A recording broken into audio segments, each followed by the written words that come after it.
Hello everyone, this is another episode review of Dragon Ball Super. This time it is Dragon Ball Super episode 66. I am sorry if I sound a bit nasally. I'm having the sniffles due to allergies.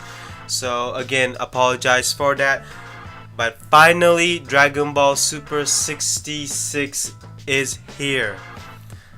First and foremost, this is an action-packed episode with a lot of reveals, a lot of information, a lot of surprises, especially a lot of confusion and a lot of bad surprises. So I wrote a list, okay? I'm not gonna go to my usual quick recap because if I did, it would be a long review and I don't want that. I just want to get to the point. So first and foremost, we see Goku using Kaioken in this episode. So finally, we see Kaioken. We see the blue aura and then surrounded by the red aura which caused by the Kaioken. He kicks Zamasu ass. Zamasu goes down to the ground leaving a crater. Zamasu gets mad and all hell breaks loose. Basically, he's mad at Son Goku. So the next thing is that Zamasu's half is turning all purple due to black not being immortal. So you have a fusion here, an immortal body and non-immortal body, which causes the non-immortal body to be weakened. And not only that, the non-immortal body cannot be healed by the other immortal body. That is why Zamasu's other half turns purple or it's mutated, just like Two-Face from Batman. Second thing, not second thing, but a lot of multiple things happening here. So basically, since we have one fusion, Goku brought up, then we need to fuse with the Potara rings. Vegeta doesn't want to. As you know, Vegeta does not want to resort to fusion because he thinks it's a cheap way of gaining more power, and also he doesn't like fusing with Goku or Kakarot. Not only that, he just doesn't like it because if he's gonna beat a guy, he wants to beat it by himself. That's why he doesn't like fusion. So since they have no choice, they fuse with the Potara things, and here we are after a decade or so. Finally, he is back. Vegito. Vegito turns Super Saiyan Blue. Not Super Saiyan, he directly goes to Super Saiyan Blue.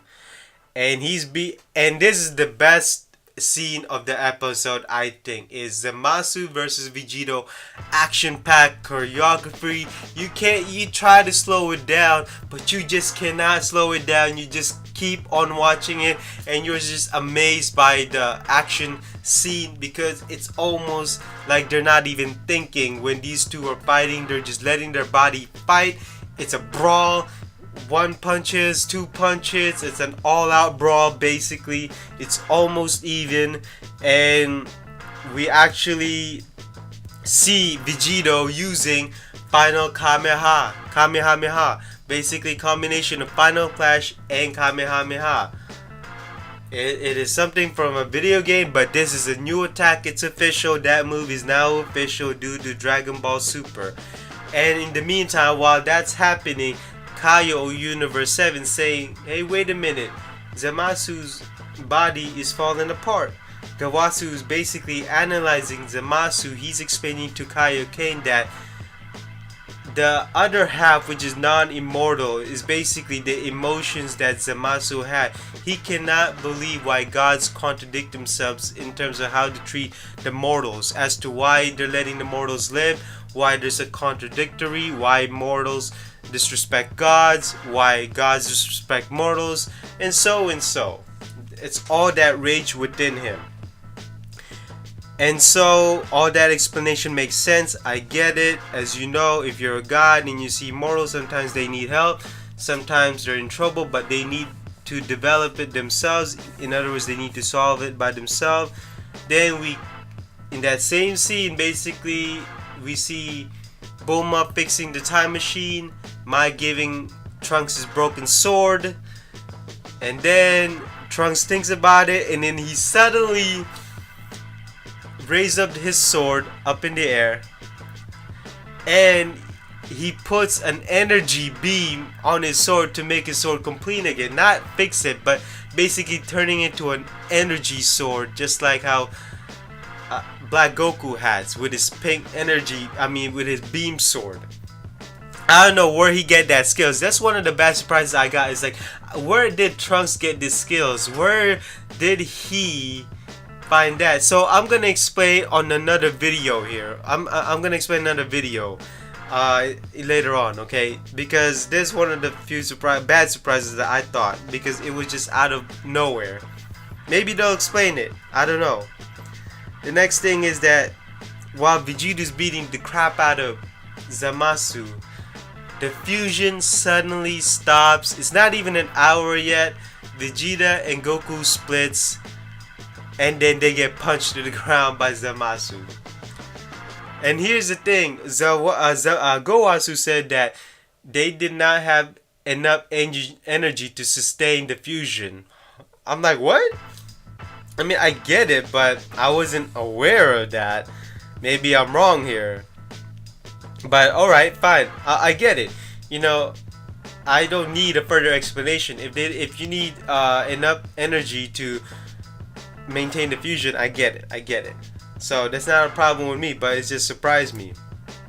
And so when Zamasu is about to kill Vegeta and Goku, Trunks saves them, and Trunks, going toe to toe with Zamasu here. Sword versus sword, and he's actually did a slash, the letter X.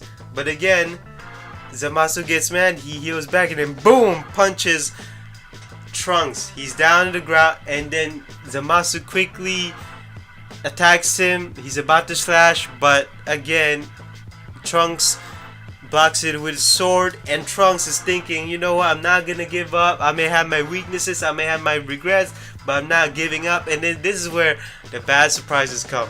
Out of nowhere, the spirit bomb starts. It commences, meaning all energy in Earth, or all light form energy, is suddenly collected up above Trunks. And for me,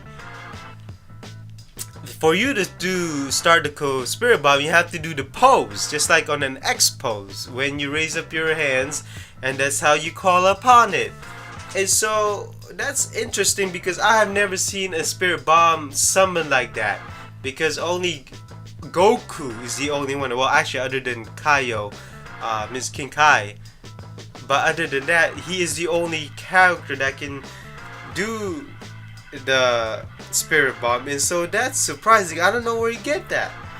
And so moving on, so when the spirit bomb is suddenly all complete, Trunks, Vegeta and Goku gives their power to him too. Trunks goes up, and then all the energy life form of the spirit bomb goes into Trunks, especially to his sword. His sword expands, and then he boom slashes Zamasu, stabs him, and then slashes him in half, and then boom, cliffhanger, next episode. And so we'll see what's going on. Basically, the spirit bomb fused with Trunks' sword to finish off Zamasu. It is a lot. This is why I did not do the quick recap. All I have to say is there's a lot of things happening here. My favorite scene is when Vegito versus Zamasu going at it. That's great. Now, what do I think of this episode? This episode is great, except for the bad surprises.